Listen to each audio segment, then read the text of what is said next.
C'est avec plaisir qu'on vous accueille ou qu'on vous retrouve pour les plus assidus pour cette table ronde sur le thème Nouvelles technologies, cerveau et données personnelles. À ma gauche, vous voyez France Charrier, qui est avocate, fondatrice du cabinet Altige, présidente de l'association Dataring, numérique responsable, spécialiste éthique et protection des données, qui est aussi DPO et qui visiblement a une énorme anti-sèche sous la forme d'un iPad géant, c'est ça? En tout cas, ça marche. Vive la technologie. Vous voyez, moi à côté, je joue pas la... Voilà. La taille ne compte pas, hein, vous le savez bien. Nous avons Albert Moukébert, docteur en neurosciences, psychologue clinicien, maître de conférence et cofondateur de Chiasma. Est-ce que nous avons, par le truchement de la visioconférence, Divina Fromeg avec nous?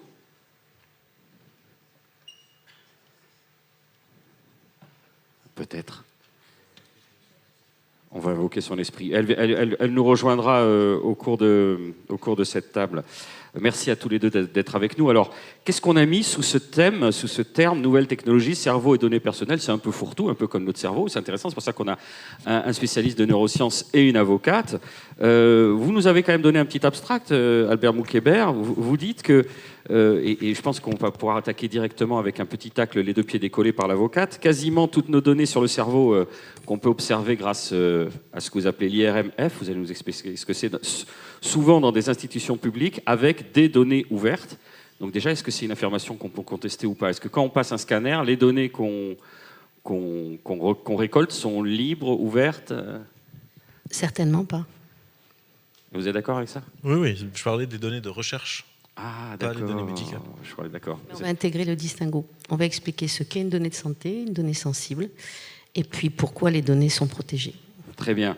Et vous dites aussi, Albert, avec l'arrivée des casques EEG portables, de Neuralink et d'autres boîtes privées, quelles seront les conséquences sur la libre circulation des données brutes dans une science ouverte pour permettre d'avoir plus de chances de comprendre comment fonctionne vraiment le cerveau? Qu'est-ce que ça veut dire tout ça? Bonjour à tous et à toutes, et merci pour l'invitation. Pour se lancer directement dans le sujet, quasiment toutes les données qu'on a aujourd'hui, électrophysiologiques sur le cerveau, c'est souvent, pour faire simple, c'est souvent soit des IRM fonctionnels, soit des EEG. C'est dans des laboratoires, en tout cas jusqu'à très très récemment. Par exemple, les IRM, c'est des personnes allongées sur leur dos en train de regarder un écran. Les EEG, c'est des casques là que vous voyez avec des fils qui sortent de partout, en train de regarder un écran qui est contrôlé, etc. Et on essaye de comprendre le cerveau à partir de ces données. Et donc effectivement, certaines données, on va mettre les données brutes à disposition parce que la science fonctionne le mieux quand il y a plusieurs personnes qui s'y intéressent, et donc la science ouverte. C'est comme ça que vous pouvez voir, je sais pas, vous avez tous vu, vu des photos de rencontres, il y avait genre Einstein, Bohr, tout le monde, tous ensemble dans des congrès, etc. Et tout le monde mettait leur cerveau ensemble pour essayer de comprendre la physique, la chimie, etc. Et donc on essaye de faire la même chose avec le cerveau. Le problème, c'est que le cerveau a une particularité, que c'est ce qu'on peut considérer un organe dépendant du contexte, c'est-à-dire il ne fonctionne pas de la même manière si je suis allongé dans une machine IRM ou je suis au REC.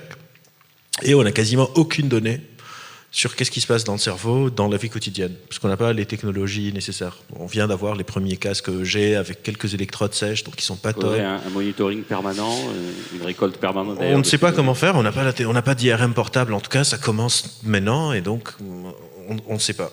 Le problème, c'est que maintenant, il y a de plus en plus de boîtes qui commencent à proposer ça. Donc, il y a maintenant des casques de musique qui ont des électrodes intégrées d'EEG. Les signaux qu'ils récoltent ne sont pas encore top, mais ça existe. Et donc, les premières données cérébrales d'individus dans leur milieu naturel, si on peut dire ça, dans le métro, un rencard amoureux, à un concert de musique, à une conférence, personne n'a ces données.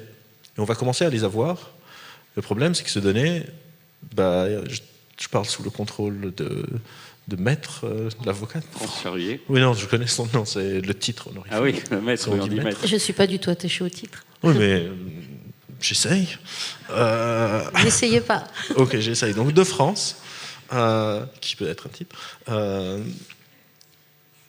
qui va les... C'est à qui ces données?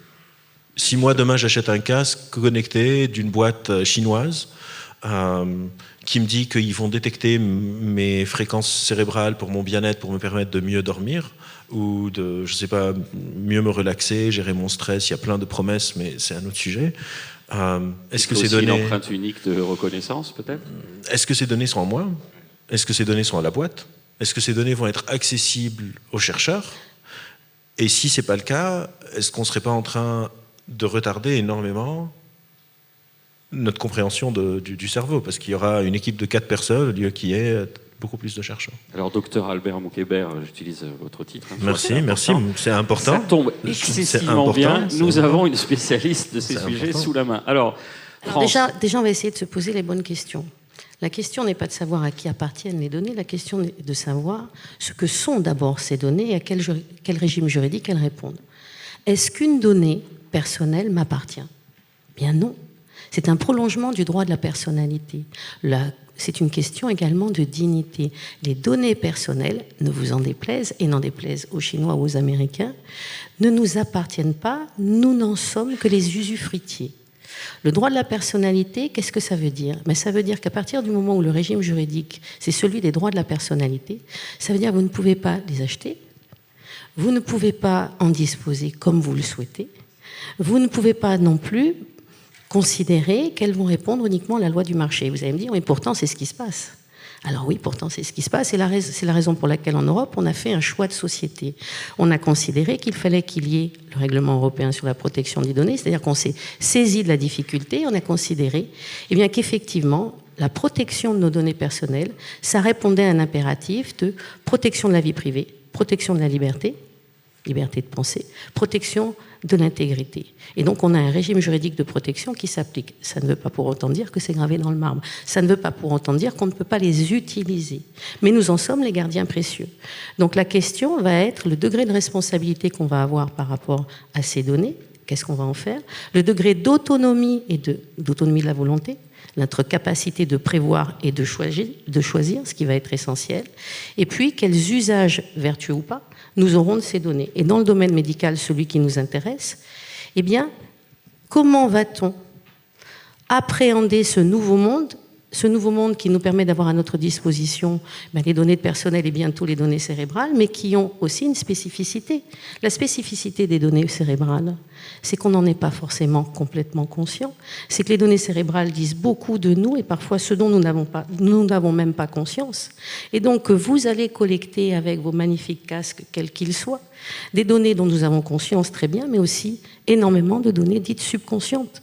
Et donc, comment je vais informer le patient de cette collecte des données, de la façon dont je vais les protéger, de la façon dont je vais les transmettre, de la façon dont je vais, in fine, les utiliser.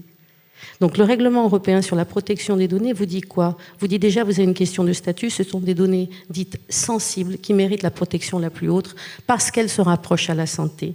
Les données cérébrales disent beaucoup de vous. Elles vont peut-être pouvoir prédire les pathologies que vous aurez demain. Vous avez aussi le droit de ne pas savoir. Ça, c'est la bioéthique. Vous avez également la nécessité pour les chercheurs de respecter le principe dit de limitation des finalités.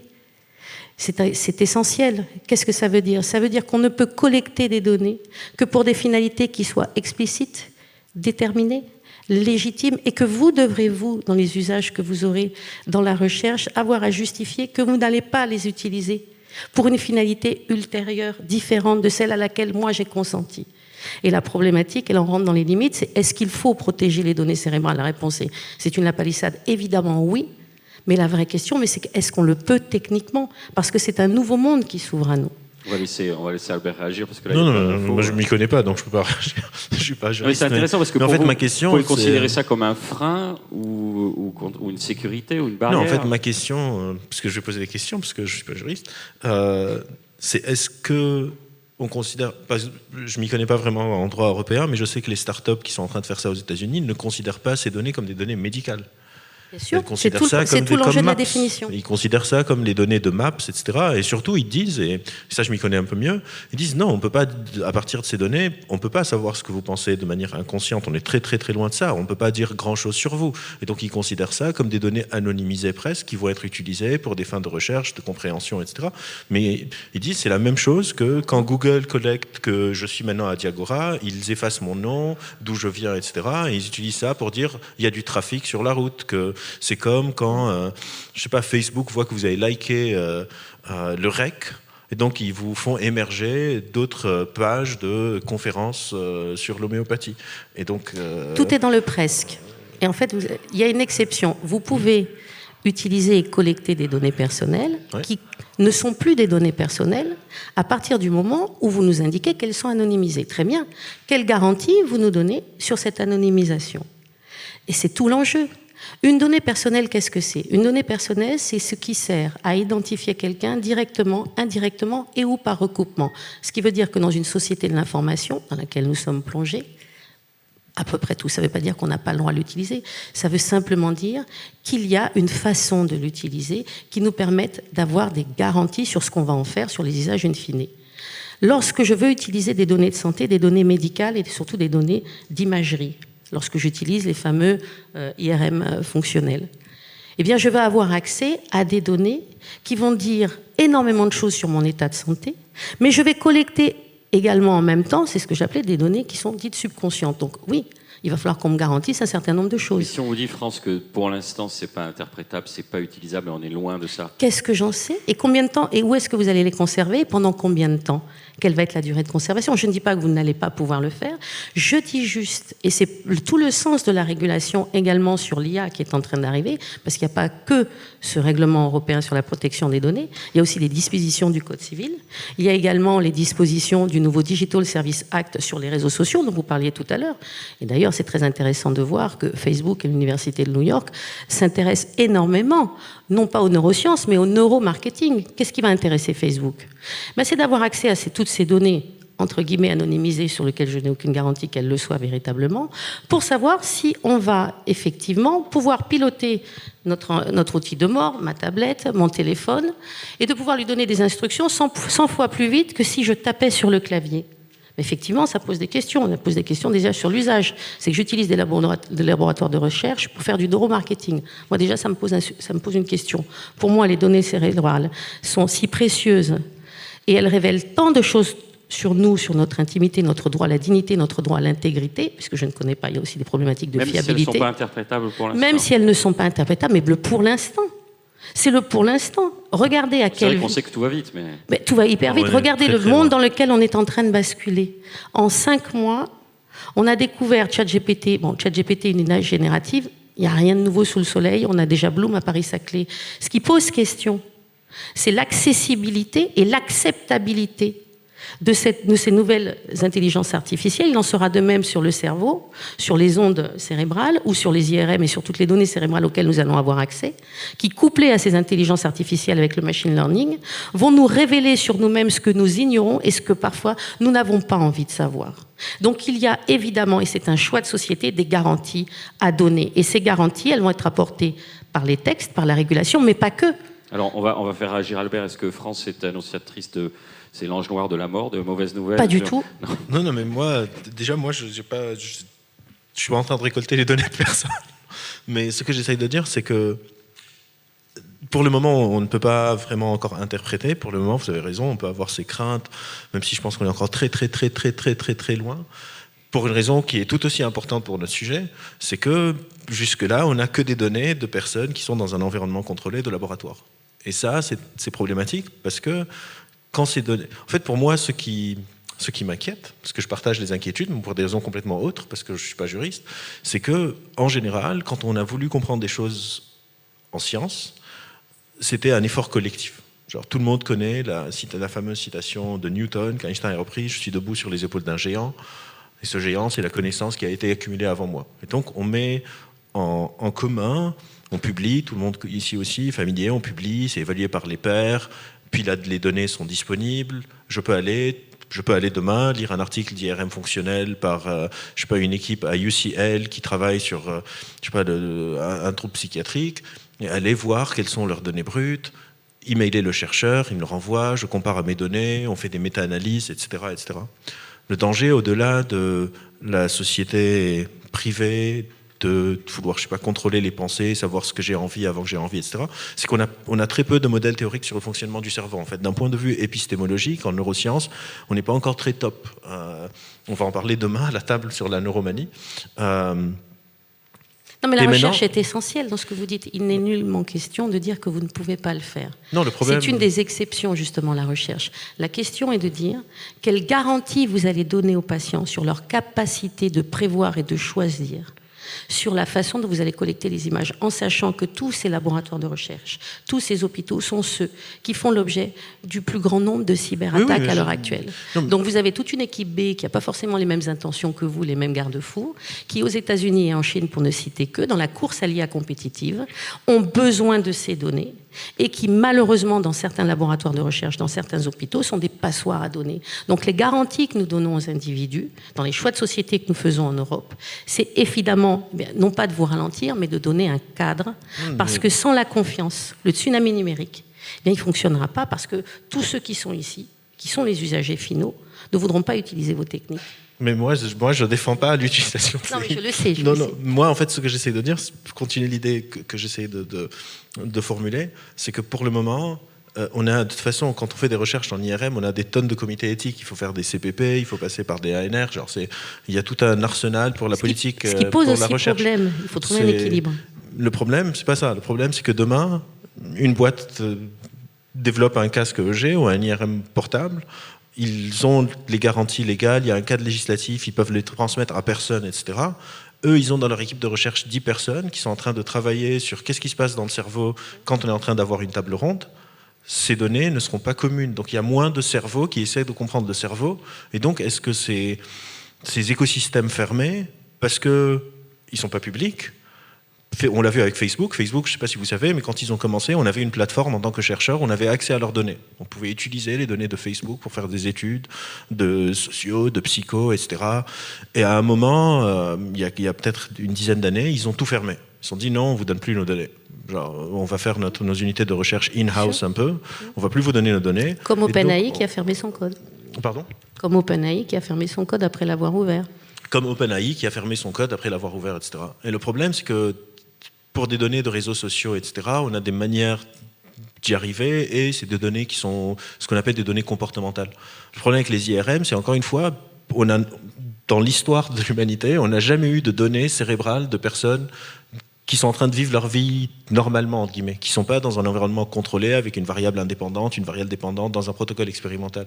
Et le danger, au-delà de danger sur la vie privée et les craintes que je partage, etc., c'est d'un point de vue de compréhension, d'un point de vue scientifique, d'un point de vue épistémologique, on est en train de morceler des données qui, peut-être, si elles sont mises en commun, dans un cadre éthique, de recherche, etc., pourrait nous aider à avancer dans notre compréhension du cerveau. Mais c'est le sens également de la nouvelle réglementation qui prévoit des bacs à sable. La nouvelle réglementation européenne sur le Data Act, sur le Data Governance Act, prévoit spécifiquement l'utilisation de ces données dans le cadre de protocoles de recherche.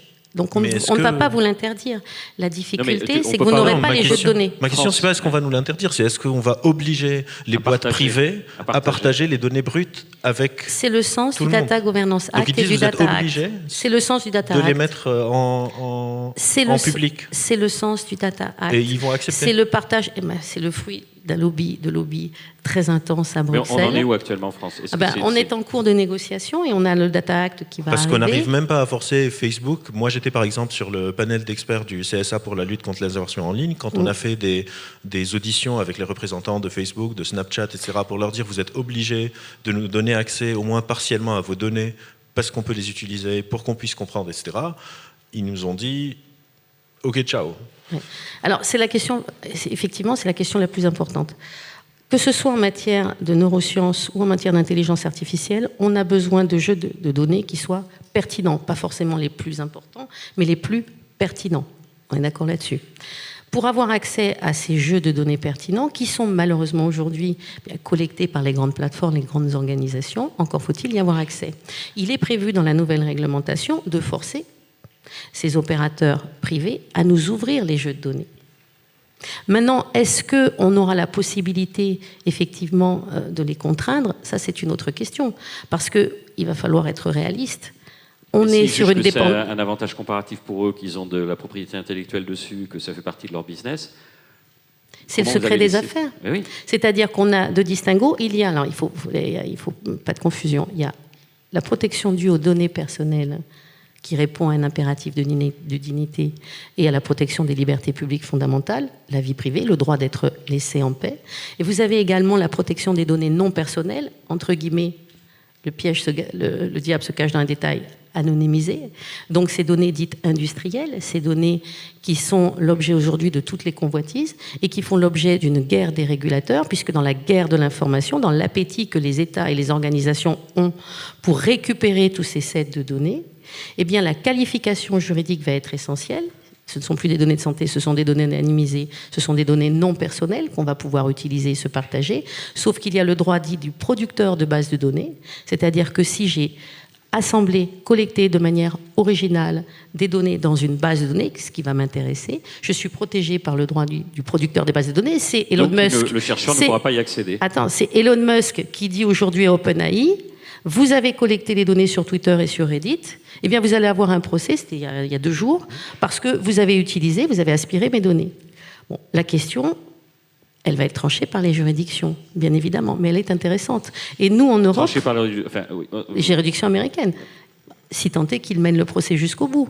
Mais là, aujourd'hui, les questions auxquelles on est en train de répondre, puisque c'est sur la table sur les neurosciences, c'est la question de la protection des données, c'est la question de la réidentification, c'est-à-dire l'anonymisation. On me dit que les données sont anonymes et donc elles ne sont plus des données personnelles et donc que je peux me les partager, mais rien ne me garantit qu'elles ne permettent pas d'identifier une personne à terme. Ça, c'est la première question. 2, c'est que le droit, lorsqu'il appréhende tout cet écosystème digital du numérique, eh bien, quelque part, est impuissant, puisqu'on a une telle avancée, un tel flux des nouvelles technologies, qu'aujourd'hui, lorsque l'on vous dit, oui, droit à la protection de la vie privée, droit à la protection de l'intégrité psychique, mentale, droit à la dignité, droit à la liberté de penser qui sont inscrits au frontispice, et ce qui feront le substrat de notre vivre ensemble et de notre état de droit, eh bien, l'arrivée des nouvelles technologies nous challenge là-dessus. Elle nous challenge là-dessus puisque les données, elles sont partout et on les donne. Parce qu'on n'a pas besoin d'une réglementation pour dire il ne faut pas, on les donne naturellement. Parce qu'on est dans une société où le numérique rend les rapports humains de plus en plus fluides et on oublie une chose, c'est nos biais cognitifs, parce nous ne sommes que des biais. Et nos biais cognitifs, notre cerveau, il a d'abord horreur de l'imprévisibilité. Et comme notre cerveau a horreur de l'imprévisibilité, il veut être rassuré. Et comme il veut être rassuré, la réglementation, peut-être qu'elle va être impuissante in fine. Parce que quand on a vu ces 100 millions de personnes qui se sont précipitées sur les IA génératives, en mettant leurs coordonnées personnelles, en n'hésitant pas à poser des questions, en révélant ce qu'elles avaient de plus intime parfois en elles, et parfois même des secrets de société, on l'a vu pour Samsung, en se posant aucune question, eh bien, c'est qu'on est en train de basculer tout doucement, mais tranquillement et sûrement, vers une société dite de transparence, mais également une société dite de vigilance. Et donc, où l'État, peut-être, abandonne la puissance publique, recule, et puis on est en train de basculer dans une régulation dite algorithmique. Donc là, les vrais enjeux, quels sont-ils? C'est le statut de ces données. Ce n'est pas non plus à qui appartiennent les données, mais c'est comment les partager et comment permettre des usages vertueux et de respecter le principe de limitation des finalités, mais pas que. Comment imposer aux grandes plateformes et aux organisations privées qui financent la recherche pour partie d'ouvrir leur set de données, c'est les fameux communs numériques. Et ça, c'est important. Et je pense que le hard law, c'est-à-dire la loi, la réglementation ne suffira pas. C'est qu'il va falloir effectivement qu'on impose des usages, comme vous venez de le dire, qui soient vertueux. Est-ce qu'on a besoin de faire de la recherche sur le cerveau pour savoir comment influencer nos comportements? La réponse est non. Les neurosciences ne sont pas faites pour le neuromarketing. Les neurosciences, elles sont faites pour faire avancer la recherche, pour la prévention de la maladie, pour la gestion de la maladie, mais pas pour le neuromarketing. Mais ça, c'est dans un monde idéal, France. Non, on est en train de travailler là-dessus. Travailler là-dessus, mais finalement, si on revient à sa problématique, j'entends parfaitement votre démonstration, elle est limpide. Comment est-ce qu'on tord le bras de ces grandes organisations pour qu'elles partagent leurs données et qu'elles sont sensibles aux influences? Le droit régit des rapports de force. Le droit a toujours régi des rapports de force. Donc le droit va essayer de rétablir un équilibre entre liberté, usage et protection.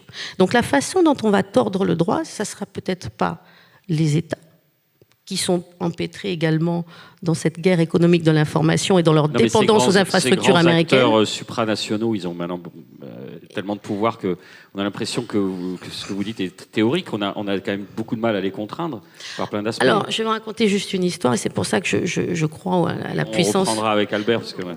Vous avez un garçon d'une vingtaine d'années qui s'appelait Max Schrems, qui s'ennuyait. Max Schrems, c'est un étudiant en droit. Et cet étudiant en droit a fait peut-être ce que personne d'entre vous n'a fait ici, c'est qu'il a lu les conditions générales de Facebook et il a posé les bonnes questions. Et il a demandé... Il se faisait gravement chier aussi. Ah, il s'ennuyait. Mais vous savez, l'ennui, finalement, c'est important parce qu'il permet la construction de la pensée critique. Et donc ce jeune homme, seul, a fait tomber le bouclier américain qui s'appelait Safe Harbor. Et il a refait tomber Schrems 2, le Privacy Shield. Et qu'est-ce qu'il nous dit? Il nous dit aujourd'hui, il embête beaucoup de juristes, attention au transfert de données hors EU.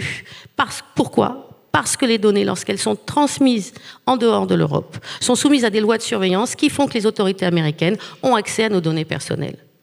Donc, les enjeux de régulation ne sont pas des petits enjeux. Et quand vous voyez qu'un jeune étudiant peut faire tomber un bouclier américain et qu'aujourd'hui, toutes les directions juridiques sont en train de se tirer les cheveux parce qu'on est dans une insécurité juridique sur les transferts de données hors EU et qu'on a cette réglementation dont personne ne voulait, certainement pas les GAFAM, sur la protection des données, qui est en train finalement d'irradier tout l'espace mondial et tout le monde réalise qu'il faut une protection pour les données parce qu'on ne peut pas accepter de vivre dans une société où tout le monde est transparent.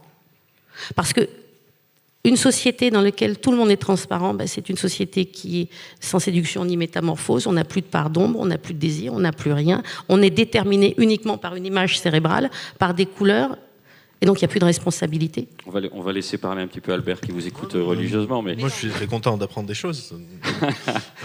Bon, ça veut dire que c'est cuit pour vous, Albert. Hein, donc non, les c'est pas cuit. Américains et les Non, mais Chinois moi j'ai pas une boîte, je fais non, pas c'est pas cuit, c'est qu'on est dans une relation de dépendance vis-à-vis des infrastructures américaines. Toutes les IA qui vont être utilisées, qui vont se coupler aux imageries fonctionnelles que vous utilisez, seront des technologies américaines. En fait,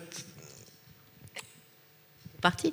Il y a des casques qui ont déjà été commercialisés et encore une fois, je ne suis pas juriste, mais par exemple, le casque Dream en France, quand il est sorti, était considéré comme un outil de loisir. Ce n'était pas considéré comme un outil médical. Donc il n'y a pas de patient, il n'y a pas de prédiction. C'est vraiment pas... Genre, le problème de ces casques, au-delà du problème de l'utiliser pour du neuromarketing, etc. Et encore une fois, des gens qui savent sur quoi je travaille, savent que je suis critique de l'explication par les neurosciences. On fait une table ronde demain dessus. La neuromanie, la neuromode, vouloir genre le réductionnisme cérébral, etc. Je connais un peu des biais et tout ça. Au-delà de ce problème de la société de surveillance d'IA, par exemple, Elon Musk, vous parlez d'Elon Musk. Elon Musk a une start-up qui s'appelle Neuralink.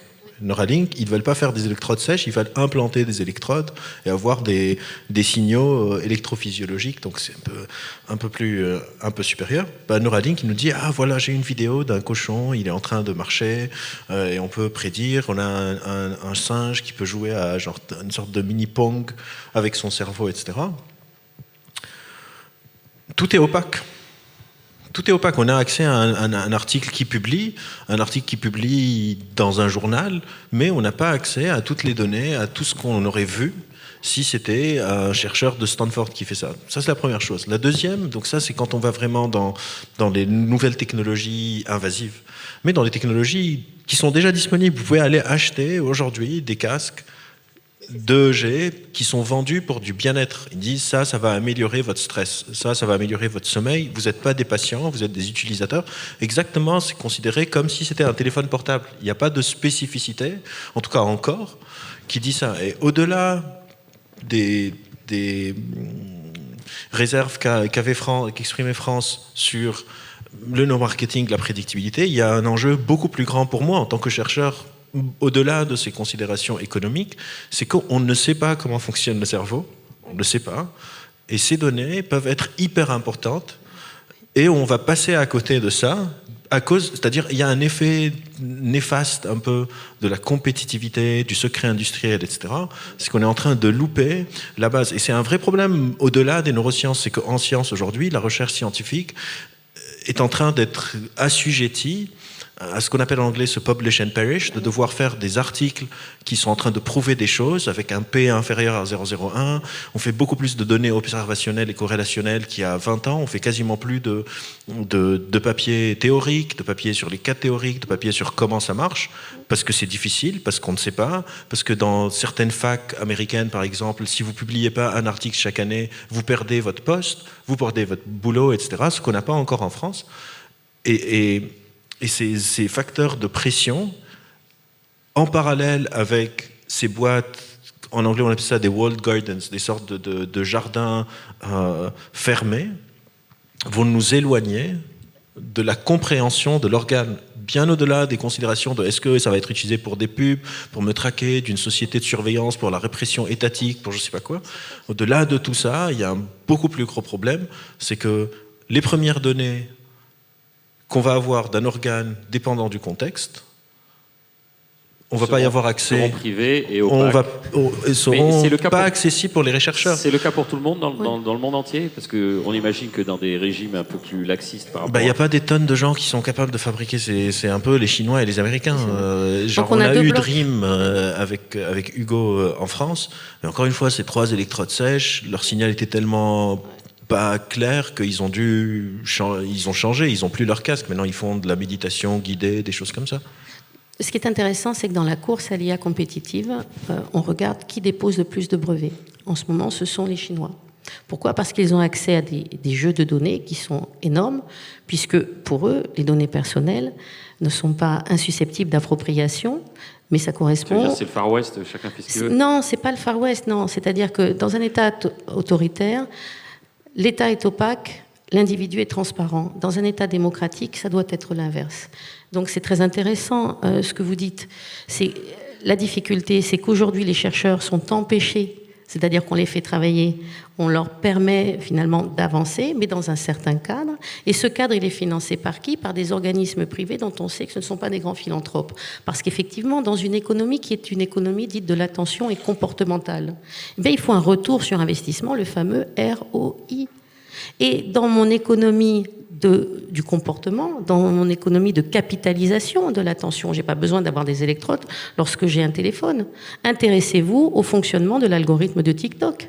Avec ces vidéos de 30 minutes, où il vous en envoie 30, quand vous, dans ce tapis roulant de la donnée, etc., eh bien, qui vous rend addict très rapidement, dès les premières 25 minutes, d'après ce que j'ai compris, et d'après les études qui ont été faites par des chercheurs comme vous, et qui vous expliquent que lorsqu'on utilise sur les réseaux sociaux, et notamment nos plus jeunes, lorsqu'ils utilisent le fil pour toi, on se retrouve dans un schéma, on va dire, d'addiction à la dopamine, c'est-à-dire que vous avez des pics de dopamine, vous réfléchissez moins, mais vous êtes heureux. Attention France, vous avez un spécialiste à votre gauche. Mais non, mais vous êtes très prudente sur alors ça, je peux dire que c'est pas vrai, mais c'est pas bon, on va en parler demain. On va en parler. On en parlera demain, mais toujours est-il que tous ceux qui vous parlent de l'algorithme de TikTok vous expliquent que finalement nos biais cognitifs font qu'on a envie et on a besoin d'être rassuré. Donc que le prix du renoncement à notre vie privée, eh bien le retour sur investissement, c'est cette espèce de bonheur, de consensus mou. Je suis rassurée, j'ai mes pics de dopamine réguliers, je les anticipe même, et je suis bien, je ne réfléchis plus, je suis sur un usage passif. Or, ce dont il est question dans les neurosciences, c'est pas d'un usage passif, la vraie question, c'est la question du consentement, et qu'on oublie à chaque fois, parce qu'on n'est pas des guinea-pigs. C'est pas du tout, ça doit pas être l'enjeu, on n'est pas des cobayes. Ouais. Le laboratoire vivant le monde entier pour rechercher effectivement à tout prix comment je vais penser, etc. L'humain ne se réduit pas du comportement et à une image cérébrale. Pour chercher à tout prix ce que je vais penser, lui il dit on n'a pas de cohorte, on n'a pas de moyen de voir sans toutes ces spécificités de le mettre la mais par qui va être utilisé, in fine ce qu'ils vont faire, je ne doute pas que vous soyez vertueux. C'est l'opposition classique recherche droit. Non, c'est pas une opposition, pas du tout. C'est vous dites qu'il n'y a pas d'intérêt à savoir ce qui se passe. Non, pas du tout. J'ai jamais dit qu'il n'y avait pas d'intérêt. Je dis qu'il y a évidemment un intérêt pour la prévention des maladies. Évidemment, personne n'a envie de souffrir, personne n'a envie d'être malade. Ça me paraît une évidence. De façon subjective ou c'est ce que dit le droit ? Non, mais non, c'est pas ce que dit le droit, c'est ce que dit le bon sens. Ah oui, on va se faire donc confiance. Subjectif, mais mais c'est du bon sens et c'est pas subjectif. Le droit va pas réguler votre quotidien. Le droit on a un joli biais là. France. Mais le droit n'a pas vocation à réguler votre quotidien. C'est pas ça. C'est L'État s'en est chargé avec le pass sanitaire pendant longtemps. Et vous avez même expliqué comment vous deviez manger dans les trains. Très bien. On a des messages. Mais ça, c'est pas la question. La question, toujours in fine, c'est l'utilisation. C'est-à-dire qu'aujourd'hui, évidemment que vous avez besoin de jeux de données qui soient plus ouverts. Évidemment que vous avez besoin de jeux de données qui soient pertinents. Évidemment que vous devez pouvoir travailler avec les laboratoires du monde entier. La difficulté, c'est que les réglementations sont différentes.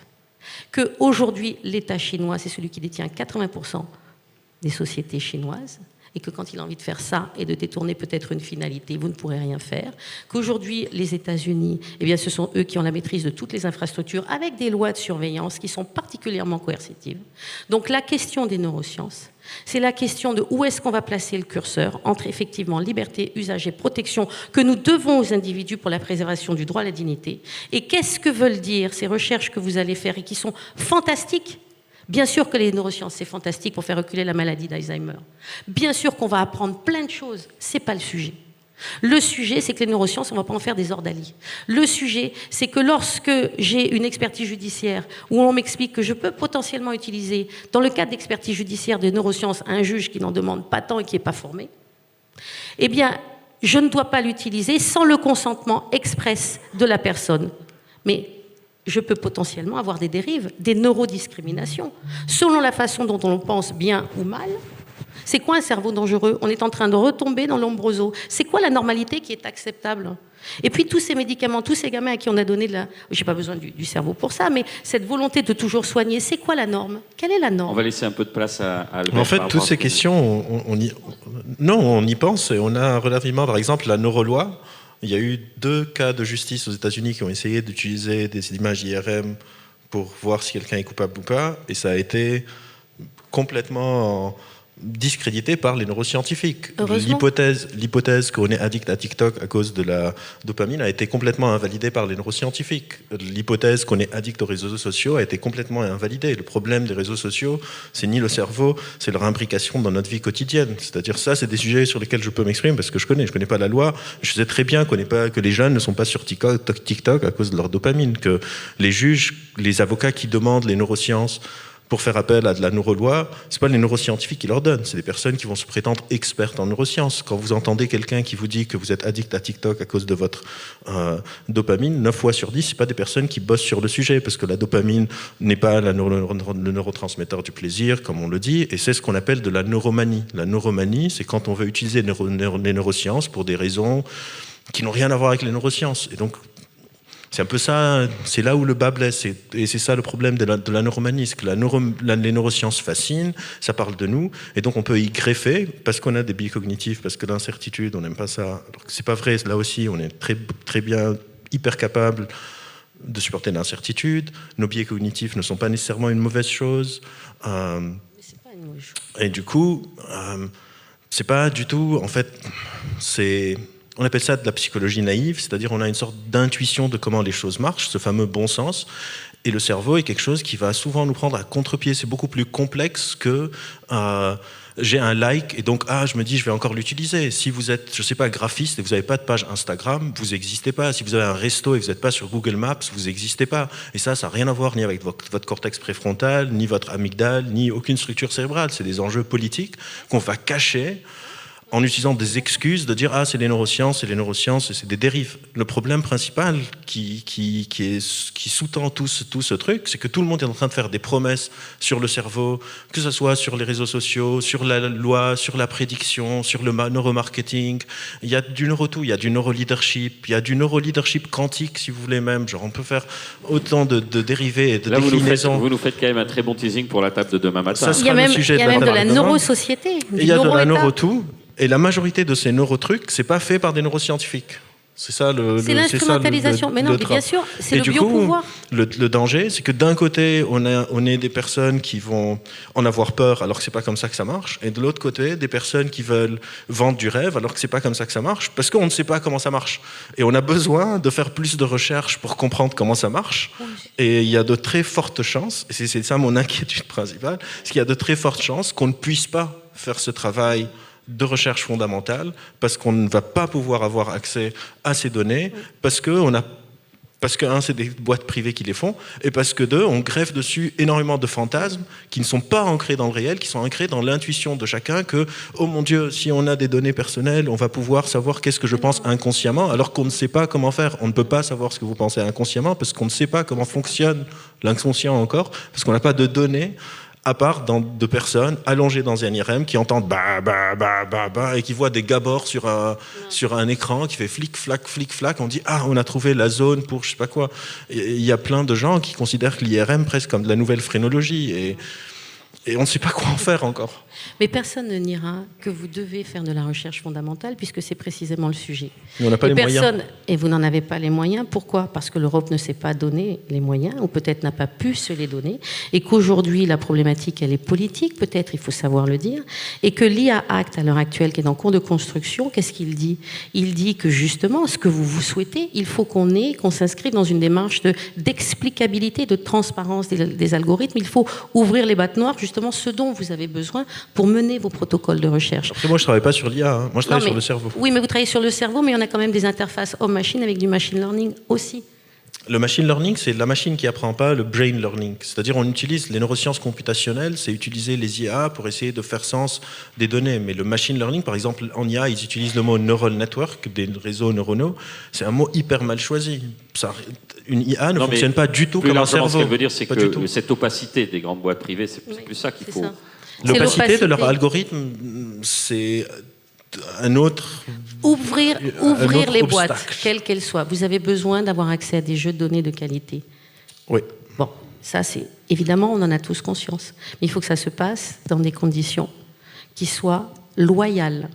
La loyauté, c'est ce qui permet d'avoir un consentement dit éclairé, c'est ce qui me permet de prévoir que je vais vous donner mon données, c'est ce qui me permet d'accepter aussi de vous les donner, de participer à ces protocoles de recherche. Ou en tout cas, et on ne dit pas que vous ne devez pas le faire. Ou en tout cas, en tant qu'utilisateur, j'achète votre casque, que moi, en tant qu'individu, j'ai accès aux données brutes. Et nous, en tant que DPO, on va vous demander de nous donner l'analyse d'impact qui va rassurer le patient et le consommateur usager, qui va dire est-ce qu'il y a un risque d'atteinte aux droits et libertés, quelles sont les garanties que vous avez, que vous nous donnez, pour que justement ça ne soit pas le Far West. Parce qu'il y a une trahison des images aussi qui est possible. Quelle est la fiabilité de ces systèmes ? Sous couvert de recherche fondamentale qui est très vertueuse, et vous l'avez dit tout à l'heure, ce sont les utilisations qui le seront peut-être moins. Aujourd'hui, on est dans une société de vigilance et une société de surveillance. On ne peut pas le nier. Mais... Alors, on va prendre... merci, on va applaudir le débatteur. Est-ce que, moi je dirais, est-ce que c'est pas... Vous êtes, enfin, tous les deux, je dirais, enfin, vos problématiques, on en est victime justement du fait que, du point de vue économique, ces données personnelles sont les données, sont à vrai dire, la matière première de l'économie de demain et elles sont déjà utilisées. Elles sont déjà utilisées par toutes ces entreprises qui les utilisent au mépris du droit, au mépris des neurosciences, au mépris de tout ce qui est... Parce qu'en réalité, le véritable objectif de ces entreprises, c'est de faire de l'argent et faire vraiment. Et je me dis, est-ce que le droit ou la science n'ont pas pris du retard par rapport à tout ça et n'ont pas été, je veux dire, squeezés dans cette optique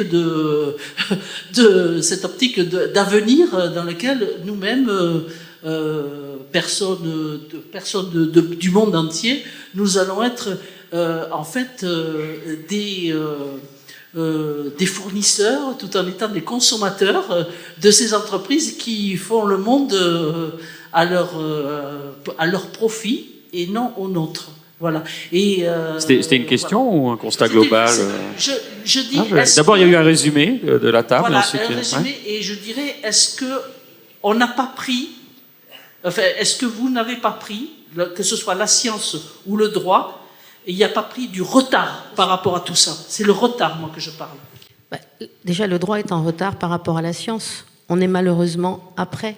Le droit avance tout doucement. Le droit, c'est la contextualisation. Le droit, c'est une science humaine. On essaie de réintroduire de la nuance avant tout. Et donc, rien n'arrêtera le tsunami numérique ou le tsunami des neurosciences. Ça, on en est certain. Rien, sauf votre confiance à vous.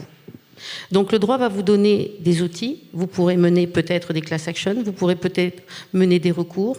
Vous pourrez peut-être tout simplement dire que vous n'utiliserez pas un outil dans lequel vous n'avez pas confiance. Mais en toute hypothèse, les neurosciences ne doivent pas répondre à la loi du marché. Elles doivent faire avancer la science, mais certainement pas être dépendantes ni de loi de surveillance, ni de loi du marché, et encore moins du biopouvoir, cher à Michel Foucault. Ah, Foucault à la fin, pas mal. On prend une dernière question, monsieur. Je vous entends, on vous entend. Ok. Donc oui, donc pour le contexte, donc moi-même je suis chercheur, donc on va dire en économie comportementale pour faire simple. Donc la protection des données, donc c'est absolument, c'est très louable. Enfin, il n'y a aucun problème. Maintenant, c'est un peu la question qui était soulevée par Albert. C'est moi en tant que chercheur public, je vais passer des heures à remplir passer devant des comités éthiques, etc. Donc il y a un vrai coût administratif et pour un objectif qui est extrêmement louable. Bah, le chercheur de Neuralink, il s'en fiche globalement. Du coup, la législation actuelle fait que il y a une pénalité pour les chercheurs publics qui font vraiment le travail, versus pour des types, on va dire, Neuralink qui ne le font pas. Du coup, première question, est-ce que juste on dit, non, voilà, les données, elles sont...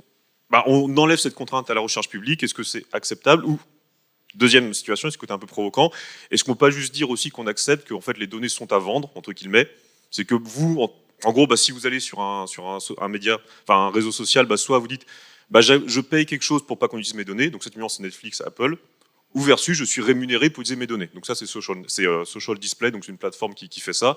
Donc est-ce qu'une solution, est-ce que c'est pensé en termes de droit, c'est juste la rémunération des données tout simplement? La monétisation des corps et la monétisation des données.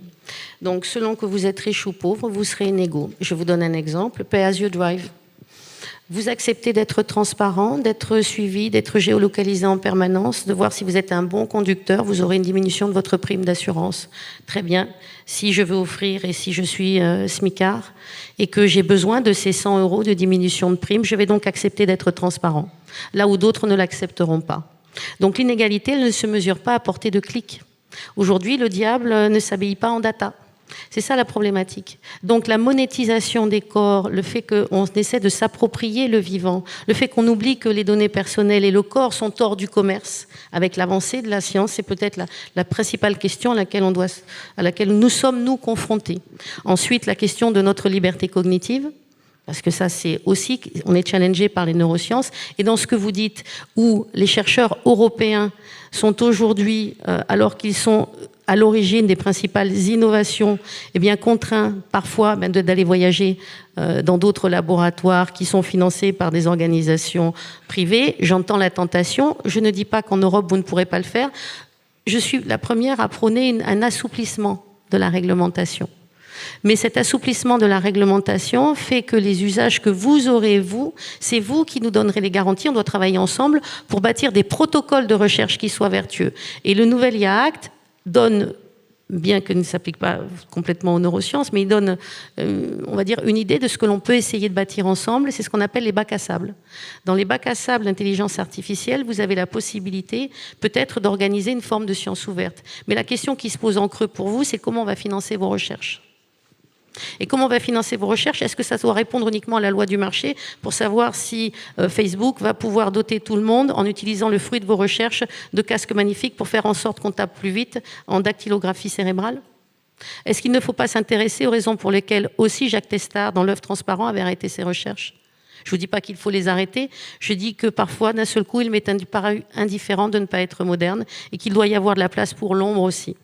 Et que de basculer systématiquement dans une société complètement transparente et potentiellement une société de surveillance, en oubliant le fait que le fruit de vos recherches va être utilisé potentiellement par des États qui, eux, ne sont pas vertueux. C'est peut-être la question qu'on doit se poser. Et que la démocratie, elle se fabrique. Albert ? Je réfléchis à quelque chose. Sinon, vous inquiétez pas, Albert. On a une toute dernière question. Allez, on va passer à la toute dernière question. Parce que j'ai un truc à dire, mais je ne sais pas où le placer. Le consentement se fabrique aussi, hélas. Et on se demande s'il ne se fabrique pas. Est-ce que le consentement est une hypothèse France, ou un mythe? On prend la dernière question. Merci, monsieur. Désolé. Oui, moi, vous affichez, France, je suis désolé de vous appeler par votre prénom, une confiance dans le droit. Et moi, je suis un peu inquiet parce que on est sur un truc où vous nous dites vous-même qu'il a fallu qu'un étudiant s'ennuie pour faire tomber le Data Act ou je sais plus, le Safe Harbor, pardon, américain. dont moi j'avais entendu bien avant qu'il y avait pas mal d'analyses qui disaient que c'était pas conforme avec le RGPD, par exemple, et que est-ce que c'est vraiment le boulot d'un étudiant qui s'ennuie, ou est-ce que on a des institutions européennes qui justement ne font pas le travail? Les lobbies. Alors, est-ce que les institutions européennes... Ah, c'est pas fini? C'était une question. Les institutions ne font pas le travail? Les gens qui produisent les lois, oui, et qui déterminent à un moment que le Safe Harbor, c'est conforme RGPD, et il y a un étudiant, l'étudiant que vous citiez, qui dit non, c'est pas bon. Est-ce que c'était pas le boulot des gens qui rédigent les lois au premier abord de déterminer que c'était pas bon? Est-ce que vous faites confiance intégrale à tous ceux que vous élisez? Est-ce que la démocratie, c'est pas justement de pouvoir permettre à un étudiant, c'est pas salvateur, c'est ce qui va nous rendre peut-être un peu plus modestes. Je ne fais pas une confiance intégrale dans le droit, je dis que c'est simplement un outil comme la science. C'est un outil et il faut savoir comment on va l'utiliser. Et il est plutôt satisfaisant de voir que finalement, on est en capacité de produire des étudiants qui sont en capacité de se saisir de leurs droits, d'exercer des recours, parce que dans certains États, ce n'est même pas possible ni envisageable. Merci à tous les deux. Vous vouliez conclure peut-être, Albert? Je me suis rappelé ce que je voulais dire. Ah, on vous écoute. Chouette. Enfin, j'ai réfléchi à ce que je voulais dire. Juste un truc, on va en parler demain, je vois, mais je sais pas pourquoi quand on parle de neurosciences, directement on vire sur l'IA. Et c'est vrai que peut-être on va pas arrêter l'IA, mais le danger que j'essaye de pointer du doigt, c'est que les neurosciences vont être arrêtées. Parce qu'on ne sait plus quoi en faire. Pas ils vont être arrêtés par la loi, ils vont être arrêtés parce qu'on c'est trop complexe et on a besoin de comment est-ce qu'on va comprendre comment ça marche. Vous avez peut-être besoin d'une IA? Peut-être. C'est le retour à la modestie, peut-être. Allez, merci encore à tous les deux, on vous applaudit et on se retrouve dans quelques instants